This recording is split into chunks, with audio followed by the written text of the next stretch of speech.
I was staying in Los Angeles with, I was writing comedy for Godfrey Cambridge, and I met these two women and I stayed with them. They knew Bill Cosby and they took me up to his dressing room, his bungalow, while he was filming his show. And I met him there the first time and told him that I was a writer. And he seemed impressed and was very friendly. We all were drinking except him because he was shooting. And he made me, I said I wanted a Bloody Mary, and he asked me if he could put some beer on the top of it. And he called it a red eye, and it was really good.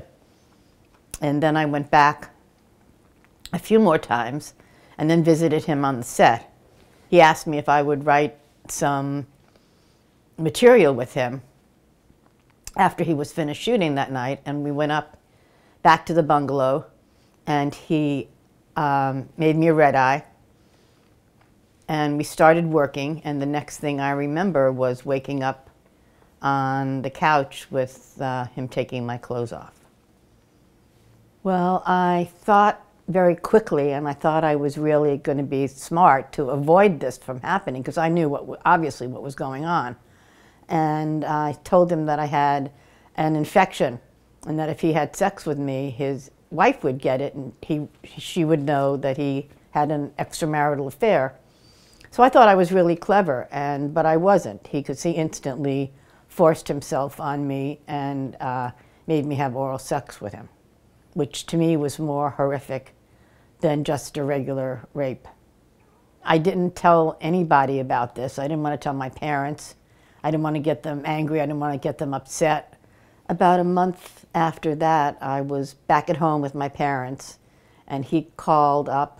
My mother picked up the phone. My mother was thrilled. Oh, my daughter is writing comedy with Bill Cosby. You know, it was a much bigger name than Godfrey Cambridge, even back then. And she answered the phone. It was him, and she was really excited to talk to him. And he said, I want to invite your daughter out to the Westbury Music Fair where he was performing so she could hear the monologues, the jokes, and see me performing it in person. I figured, but I'm going to be in public. We're going to be at a theater, so I'm going to be safe. And the limousine came and got me, drove me back to his hotel. He made me a red eye. I was pretty much monosyllabic at the time. And then we went down to the limousine, and I either had a soda, excuse me, or a glass of wine. When I got to Westbury, he didn't even have a seat for me. I had to stand in the back of the audience, of the auditorium, with the chauffeur. And suddenly I felt myself getting very, very, very stoned. So much so that I didn't think I could stand up. And I told the chauffeur, you better take me back to the car because I'm going to fall down. And he did. And I don't remember walking back to the car. I don't remember getting in the car. The next thing I remembered was waking up the next morning naked next to him, who was naked, in his bed at the Sherry Netherland. And the sun was like streaming in the window, so it was the next morning. And I thought to myself, you old expletive, you got me this time. You know, you see Bill Cosby your whole life.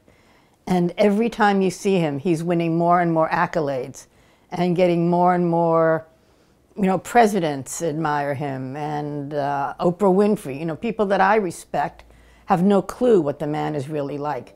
And now I'm glad that other people will understand what he's like, what some of us have known for years, for decades.